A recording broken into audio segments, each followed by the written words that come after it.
আসসালামু আলাইকুম। আজকে আমরা আলোচনা করব প্রিপজিশন নিয়ে। এই প্রিপজিশনের ক্লাস আপনারা যদি প্রথম থেকে শেষ পর্যন্ত দেখেন তাহলে এই একটা ক্লাসে আপনাদের সকল সমস্যা প্রিপজিশনের দূর হয়ে যাবে। আপনারা এই একটা ক্লাসেই একটা ভিডিওতেই শিখতে পারবেন প্রিপজিশনের সকল রুলস এবং কিভাবে আপনারা প্রিপজিশনগুলো করবেন। প্রিপজিশনে 5-এ 5 এবং 10-এ 10 পাওয়া সম্ভব। কিভাবে পাবেন এবং কিভাবে সবগুলো প্রিপজিশন কমপ্লিট করবেন সেজন্য ভিডিওটি প্রথম থেকে শেষ পর্যন্ত দেখুন। প্রিপজিশন, প্রি শব্দের অর্থ পূর্বে এবং পজিশন শব্দের অর্থ অবস্থান।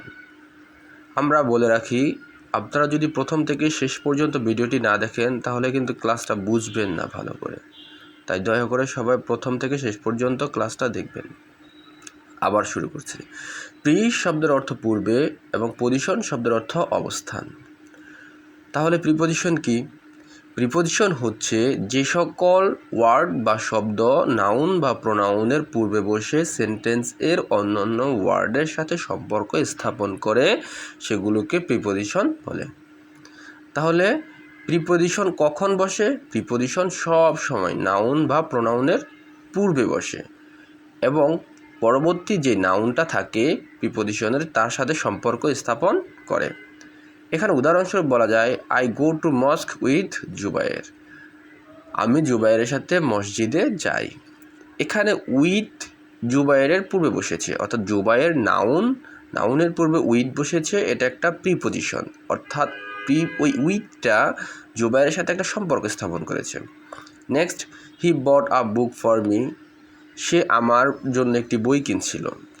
এখানে মি একটা প্রোনাউন, তার পূর্বে ফর বসে মি এর সাথে একটা সম্পর্ক স্থাপন করেছে। আরেকটা জিনিস সবসময় তোমরা মনে রাখবে, প্রিপজিশন এর পর সবসময় নাউন ও প্রোনাউনের অবজেক্টিভ ফর্ম হয়।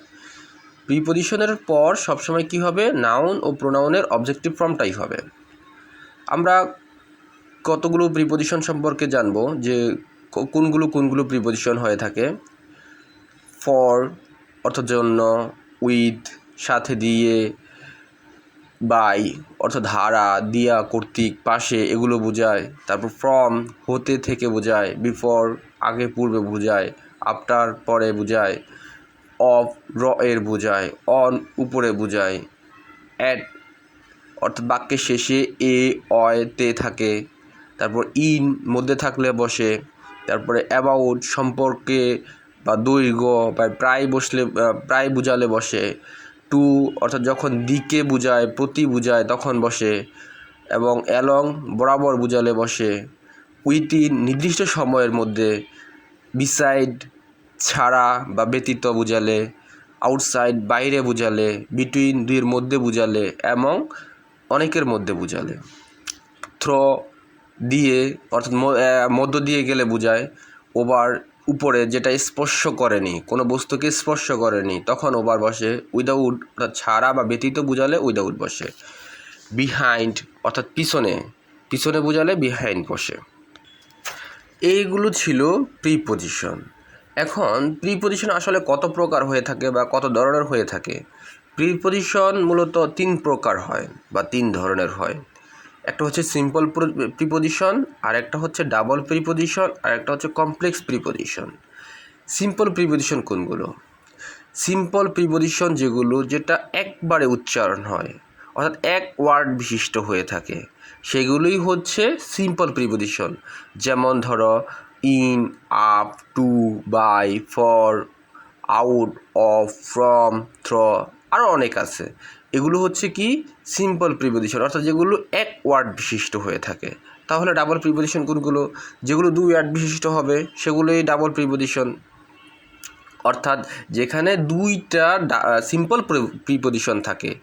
যেমন ধরো আপন, অ্যাবাউট, ইনটু, উইদাউট, এমং, এই জাতীয় ওয়ার্ডগুলো হচ্ছে ডাবল প্রিপজিশন। তাহলে কমপ্লেক্স প্রিপজিশন কোনগুলো? যেগুলো এই যে according to, in front of, in case, with a view to, আরও অনেকগুলো আছে। এই জাতীয় যে প্রিপজিশনগুলো থাকে এগুলো অবশ্য আমরা কম ব্যবহার করে থাকি, এগুলোই হচ্ছে কমপ্লেক্স প্রিপোজিশন। তাহলে আমরা এখন শিখলাম হচ্ছে প্রিপোজিশন কত প্রকার। প্রিপোজিশন 3 প্রকার: simple preposition, double preposition, complex preposition. তাহলে সিম্পল প্রিপোজিশনগুলো যেগুলো এক ওয়ার্ড বিশিষ্ট হয়, তাহলে ডাবল প্রিপোজিশন কোনগুলো, যেগুলো হচ্ছে 2 ওয়ার্ড বিশিষ্ট হয়। বুঝতে পেরেছি তো? আচ্ছা, আমরা সাধারণত সিম্পল এবং ডাবল প্রিপোজিশনটা সবচেয়ে বেশি ব্যবহার করে থাকি, তাই আমরা আজকে সিম্পল এবং ডাবল প্রিপোজিশন নিয়ে আলোচনা করব। প্রথমেই শিখব ইন। ইন আমরা কখন বসাবো? ইন বসাবো যখন কোনো স্থানে কোনো কিছু আছে বুঝালে, জীবনের কোনো ক্ষেত্র বুঝালে, সময় নির্দেশ করলে, ভিতরে বুঝালে, বড় জায়গা বুঝালে, মাস, বছর, ঋতু বুঝালে আমরা ইন ব্যবহার করব। ইন আমরা কখন ব্যবহার করব? কোনো স্থানে কোনো কিছু আছে বুঝালে, জীবনের কোনো ক্ষেত্র বুঝালে, সময় নির্দেশ করলে, ভিতরে বুঝালে, বড় জায়গা বুঝালে, মাস, বছর বুঝালে আমরা ইন ব্যবহার করব। যেমন ধরো, হি লিভস ইন লন্ডন। সে লন্ডনে আছে বা সে লন্ডনে থাকে। এখানে সে লন্ডন অর্থাৎ কোনো স্থানে সে আছে, অর্থাৎ এই আছে কোনো স্থানে, এটার কারণে এখানে ইন ব্যবহার করা হয়েছে। ইনটা প্রিপোজিশন। নেক্সট দেখো, first day in my life. অর্থাৎ আমার জীবনের প্রথম দিন, অর্থাৎ জীবনের একটা ক্ষেত্র বোঝানো হয়েছে। এই জীবনের একটা ক্ষেত্র বোঝানোর কারণে এখানে ইন ব্যবহার করা হয়েছে। নেক্সট উদাহরণটা দেখো, he is in the classroom. সে শ্রেণীকক্ষে আছে। তার মানে কি, এখানে কোনো স্থানে সে আছে, তাই ইন ব্যবহার করা হয়েছে। ইন দ্য মর্নিং, একটা সময় নির্দেশ করেছে, সকালবেলা, তাই ইন বসেছে। We live at Adabor in Dhaka. আমরা ঢাকার আদাবরে থাকি। আমরা ঢাকার আদাবরে থাকি। এখন এখানে বড় জায়গা হচ্ছে ঢাকা, আদাবর হচ্ছে ছোট জায়গা। এই বড় জায়গার পূর্বে আমরা ইন ব্যবহার করব। Nothing was in my bag, অর্থাৎ মধ্যে বুঝালে, আমার ব্যাগের মধ্যে কোনো কিছু নেই, মধ্যে বুঝালে আমরা ইন ব্যবহার করব। বাদন রিডস ইন ক্লাস 6। বাদন 6ষ্ঠ শ্রেণীতে পড়ে। তাহলে এখানে 6ষ্ঠ শ্রেণীতে পড়ে, সে কোনো একটা ক্ষেত্রে আছে, জীবনের একটা ক্ষেত্রে আছে, অর্থাৎ সে হচ্ছে ক্লাস 6-এ পড়ে, তার মানে এখানে ইন ব্যবহার করা হবে।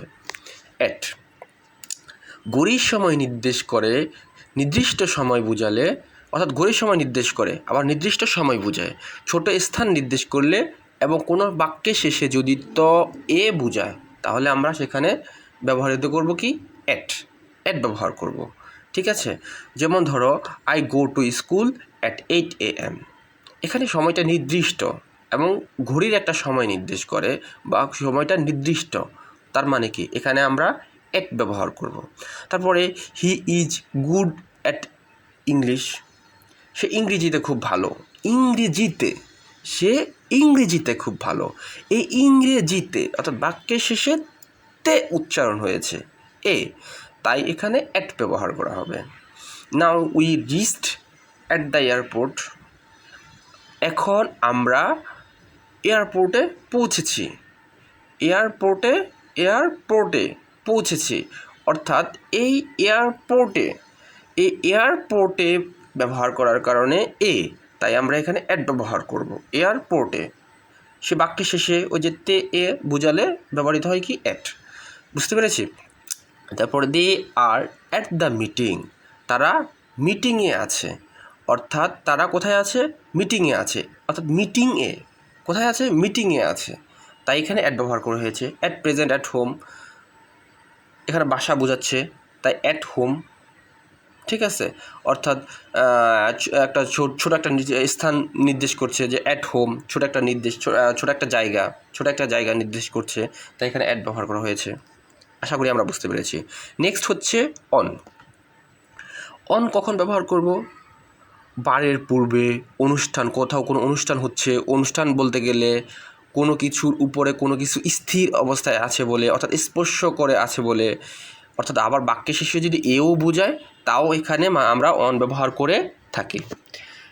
উদাহরণ হিসেবে বলা যায় যে the mirror is on the table, অর্থাৎ আয়নাটি টেবিলের উপরে আছে। আয়নাটি টেবিলের উপরে, তার মানে কি, আয়নাটা টেবিলের কোথায় আছে? উপরে আছে। এখন এই আয়নাটা টেবিলের উপর স্পর্শরত অবস্থায় আছে, তাই এখানে আমরা অন ব্যবহার করেছি।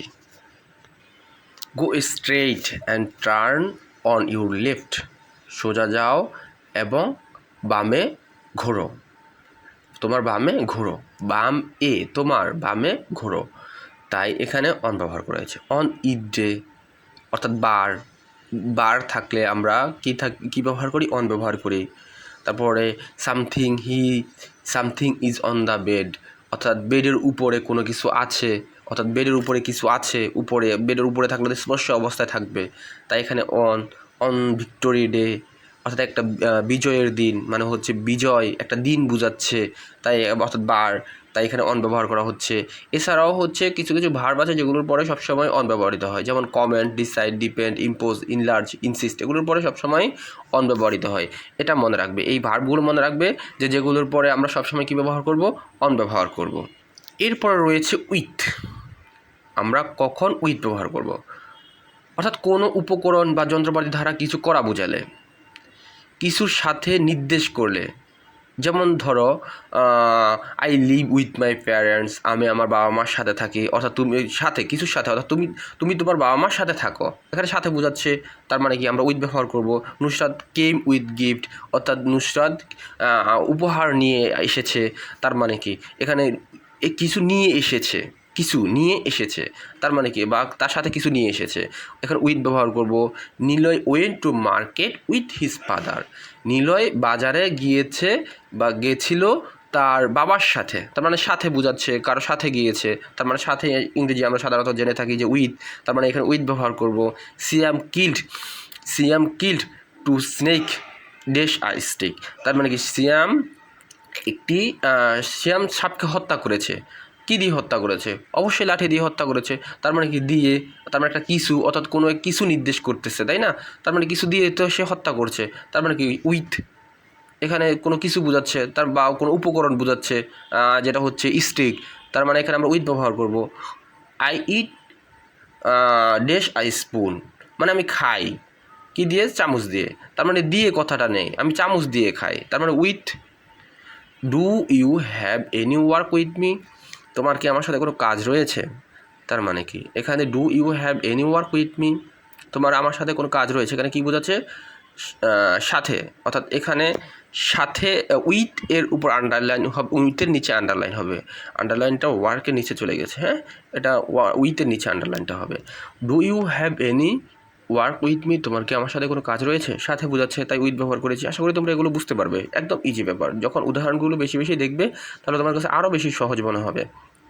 এছাড়াও বইতে অনেক উদাহরণ রয়েছে, সেগুলো দেখবে, হ্যাঁ। আচ্ছা, বাই, আমরা কখন বাই ব্যবহার করব? বাই ব্যবহার করব যখন কোনো ব্যক্তি দ্বারা কোনো কিছু করা বোঝালে।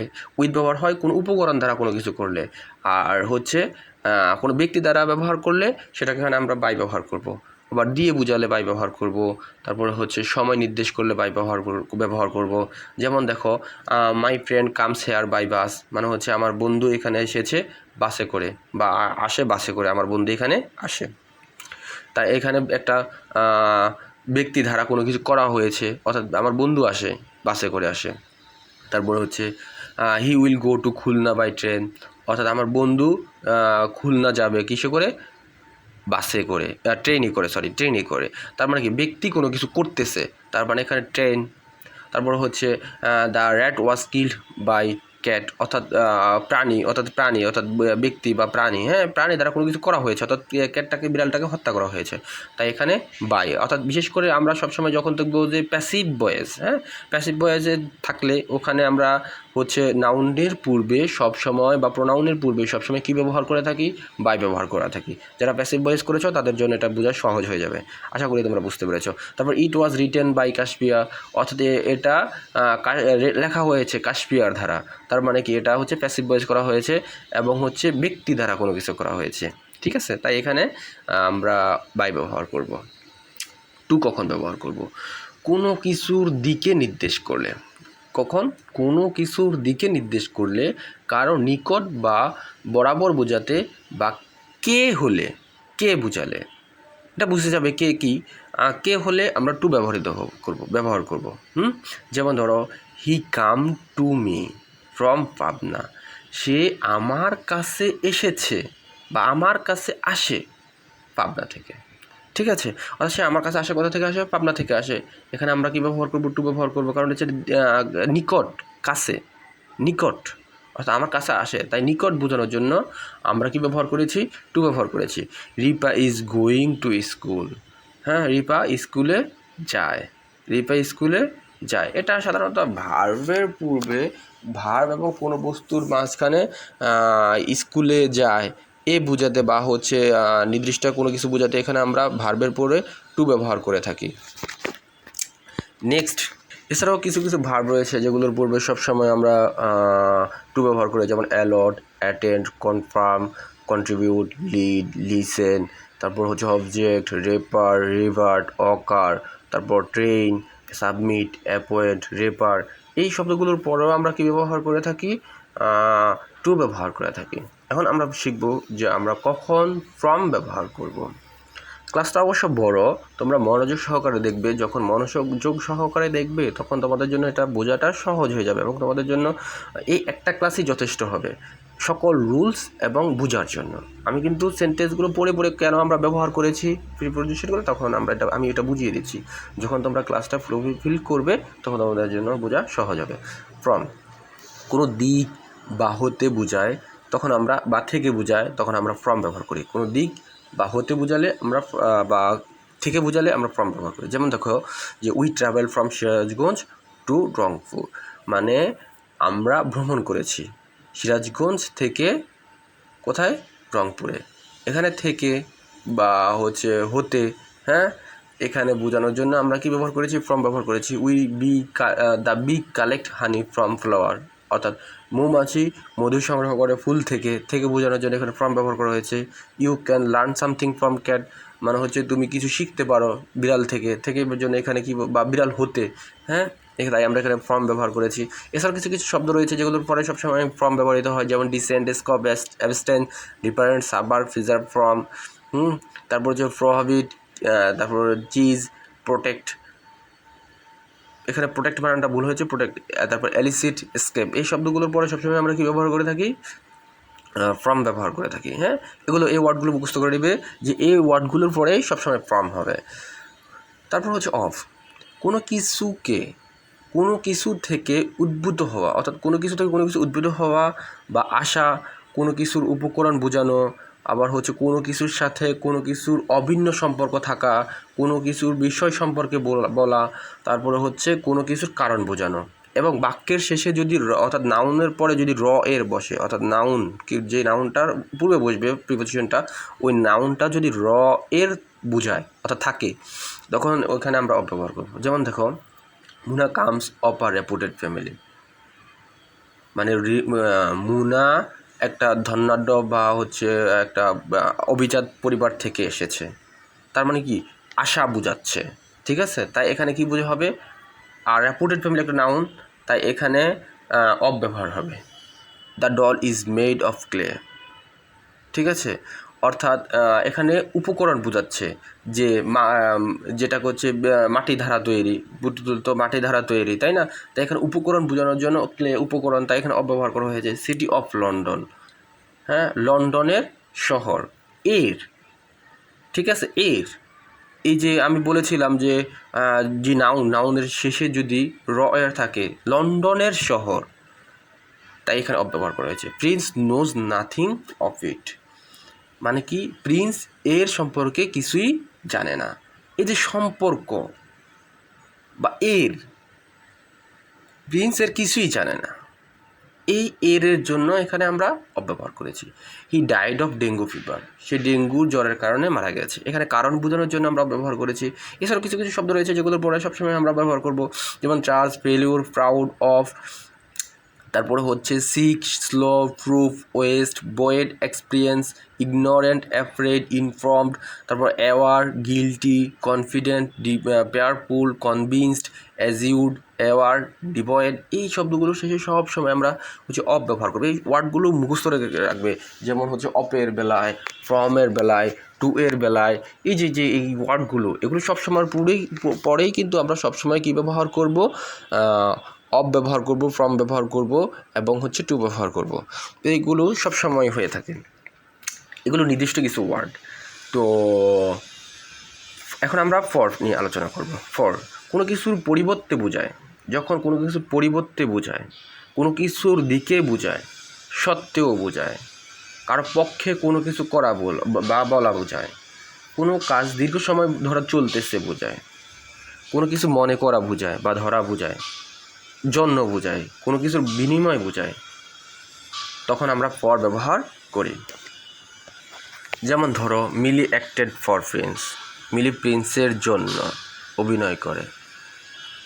এখন এখানে জন্য বোঝানোর কারণে আমরা এখানে ফর ব্যবহার করেছি। Piyal lift home for college, Piyal বাসা ছেড়েছে স্কুলের জন্য বা স্কুলে যাওয়ার উদ্দেশ্যে বাসা ছেড়ে গেছে। For all his poverty he is satisfied, he has been reading for 3 hours, এখানে লম্বা সময় বোঝাচ্ছে যে সে 3 ঘন্টা যাবৎ পড়তেছে। Piyal will not speak for Saima, Piyal কথা বলে না, সাইমার জন্য কথা বলতে পারে না, এরকম। এই যে এখানে বোঝাচ্ছে for all his poverty he is satisfied, সে দরিদ্র হওয়া সত্ত্বেও কিন্তু সে সন্তুষ্ট, ঠিক আছে। তারপর হচ্ছে the fruit seller sold his fruit for 50 টাকা, সে তার 50 টাকার জন্য সে হচ্ছে ফল বিক্রি করে, ঠিক আছে। এছাড়াও কিছু নির্দিষ্ট শব্দ রয়েছে যেগুলোর পরে সবসময় আমরা ফর ব্যবহার করে থাকি, যেমন রেপুটেশন। এই যে ওয়ার্ডগুলো তোমরা দেখে নিবে, হ্যাঁ। আফটার, আমার ওয়ার্ডগুলো বলতে গেলে হচ্ছে ভিডিও বড় হয়ে যাবে। আফটার পরবর্তী সময় বা ঘটনা নির্দেশ করার জন্য আমরা আফটার ব্যবহার করে থাকি। যেমন Bijoy goes to school after Tamim, Bijoy তামিমের পরে স্কুলে যায়। I will call you after Rishad, আমি রিশাদের পর তোমাকে ডাকবো। She came back after an hour, সে 1 ঘন্টা পর এসেছে। তার মানে এই যে এখানে কিছু পরবর্তী সময় বা ঘটনা নির্দেশ করে। পূর্ববর্তী সময় বা ঘটনা নির্দেশ করলে আমরা এখানে হচ্ছে বিফোর ব্যবহার করব। যেমন I go to my office before my boss, মানে হচ্ছে আমি আমার বসের আগেই অফিসে যাই। You must come back for my boss, তোমার অবশ্যই বসের আগে আসা উচিত বা আসবে। এখানে আমরা বিফোর ব্যবহার করেছি। ওভার কোনো কিছুর উপর স্পর্শ করেনি এমন বোঝালে আমরা ওভার ব্যবহার করব। এখন দেখো এখানে কোনো কিছুর উপর কিন্তু স্পর্শ করেনি, যেমন the fan is over the head, ফ্যানটা কোথায়? মাথার উপরে, উপরে বোঝাচ্ছে কিন্তু কোনো কিছুর সাথে কী করা নেই, স্পর্শ করা নেই, তলের সাথে স্পর্শ করা নেই, তাই এখানে ওভার ব্যবহার করা হয়েছে। Birds are flying over the clouds, মানে হচ্ছে পাখিগুলো আকাশের মেঘের উপরে ওড়ে, তাই না। এখানে মেঘের উপরে ওড়ে কিন্তু মেঘের সাথে আকাশের কোনো পাখির কোনো সম্পর্ক নেই। I am to walk over the bridge, আমি ব্রিজের উপরে হাঁটি, অর্থাৎ চলমান, অর্থাৎ যে ব্রিজটা হচ্ছে কি মাটি থেকে উপরে, ঠিক আছে, তাই এখানে ওভার ব্যবহার করা হয়েছে। আশা করি তোমরা বুঝতে পেরেছ। এইগুলো যদি তোমরা শিখো তাহলে তোমাদের প্রিপোজিশনের সকল সমস্যা দূর হয়ে যাবে। আশা করি তোমরা সম্পূর্ণভাবে বুঝতে পেরেছো। আর যদি বুঝতে না পারো এবং আমার যদি কোনো ভুল হয়ে থাকে অবশ্যই কমেন্ট বক্সে আমাকে জানিয়ে দেবে, আমি আমার ভুল সংশোধন করে নেব। এবং যদি তোমরা বুঝতে অসুবিধা হয়ে থাকে তাও আমাকে ইনফর্ম করবে, আমি বুঝিয়ে দেওয়ার ইনশাল্লাহ চেষ্টা করব। আসসালামু আলাইকুম, সবাই ভালো থাকবেন এবং ভালো লাগলে অবশ্যই ভিডিওটা সাবস্ক্রাইব করবেন এবং বেল আইকন আমাদের পাশেই থাকবেন ইনশাআল্লাহ।